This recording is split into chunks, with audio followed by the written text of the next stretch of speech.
Hey there, this is Dara Connolly, your fearless confidence coach. And in this video today, I want to show you how to be more assertive. Let's do it.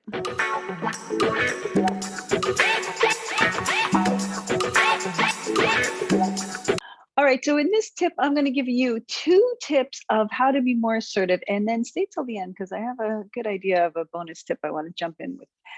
So tip number 1 is to know what you want to say and say it with conviction. How many times have you been in a situation where you're caught off guard and you say something you kind of later regret, or you think of the perfect response after the fact? So what I want you to do is plan a little bit ahead of time of what you're going to say and know it so you are ready walking into the scene. And this way you can say it with conviction, say it with power. There's no waffling of your opinion. There's no way anybody is going to change your mind. Think about this. The next time you're in a social setting and you're asked, oh, what restaurant do you want to go to? Do you want to see this movie? What do you want to do tonight? And if you don't know what you want, it's going to be very hard to make a statement that's bold and assertive and confident. And that also applies to other things in our life. Like, what do you want to do for yourself? How do you want to spend your time? What decisions are important for you? When you know what you want, you can say it confidently. So listen to your inner voice, pay attention to what he or she is interested in and needing, and then say it with conviction because you know what you want. And one of the tips I'm going to give you on how to figure out what it is that you know what you want is by journaling. And we'll maybe get a little bit more in detail about this on another video, but you can start right now journaling on what is it that I like. So tip number 1 is to know what you want and say it because you know confidently what you want. And if you're unsure, journaling by asking the question of what is it that I like? What are my favorite things to do? It's going to help reframe that for you. Okay, now tip number 2 is to believe what you say and let your passion show. Now, I am a confidence coach, and a lot of times people will ask, is it possible to fake confidence? Fake it till you make it. And it really won't last if you do that, because you have to believe, an inner knowing that you are confident. And one of the ways to do that is to believe in what you're talking about, right? If you're trying to sell yourself or convince somebody of something, you have to believe it in order for them to believe it. So think about the work you do in the world, or opinions and your values, or your areas that you're interested in.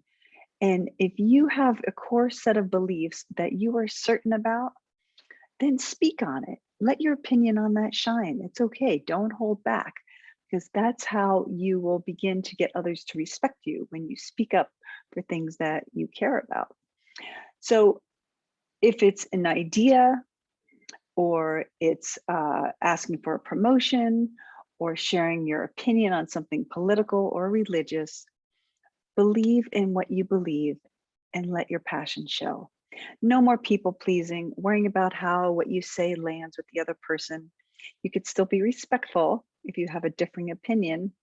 You could still be friendly and polite, but I don't want you to hold back or hold in your convictions. It's important to let it show. Confident people are not afraid to show what they know and to share what they believe. So tip 2 is to believe in what you say and let your passion show. Okay, now tip 3, I'm going an extra one here already, and now I have a bonus one. So be sure you stay to the end. And before I get to tip 3, this is a great time to remind you to go ahead and hit that subscribe button so you don't miss future videos. And you'll see at the link below my brand new DaraConnollyCLUB, where you can get expert videos in a great format, and new videos are launched every single week, different videos that you can't be seen here. So tip number 3, in order to how to become an assertive speaker, is to be direct. A lot of times when I'm coaching people, if I ask them to state something that they care about, what happens is they go on and they try to defend their opinion. They end up saying too much. Be direct, be succinct in your communication, and it'll be more assertive. So we know what assertiveness looks like. You can picture in your mind an assertive person, most likely, can't you? Think of a famous celebrity that you know can really hold their ground and speak with confidence. If you can learn from how they do it, I bet you'll notice that they say less and they're very direct with their language. Now, women, just as men, can be perceived as assertive. Sometimes people perceive us differently. Sometimes women are perceived as being overly emotional when we try to become assertive or dramatic. And the way to combat this is to be more direct and use fewer words. If you're someone who does get emotional and your feelings are coming out, it's okay to let that happen. It's okay to simply state what has happened. So one of the tools in being direct is to state the facts. You can say, I'm getting emotional, but I'd like to tell you this, or I'm feeling overwhelmed right now. I'm feeling anxious. Once you claim it and state it in that way, it kind of just gets it out there and it doesn't make you feel so uncomfortable like you have to hide something. So stating it is a matter of fact way, just the facts, just the data about simply, I'm feeling emotional, but I'm going to proceed anyway, takes the pressure off you of having to hold it all together because you've already put it out there. And other people will take you more seriously because you said it and you said it succinctly.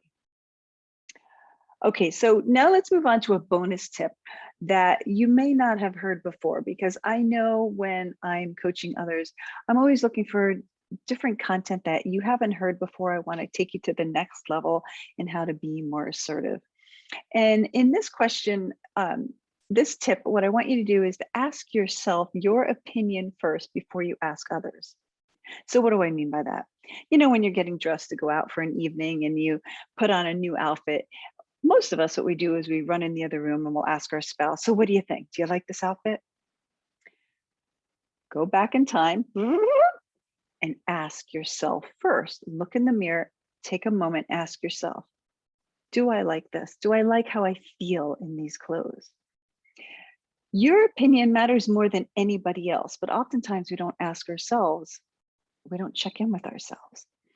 It's that validation that we're looking for, that external validation from others, is important, but it's not as important as your opinion.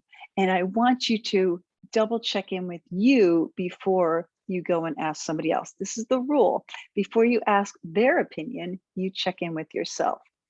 What do I think about this?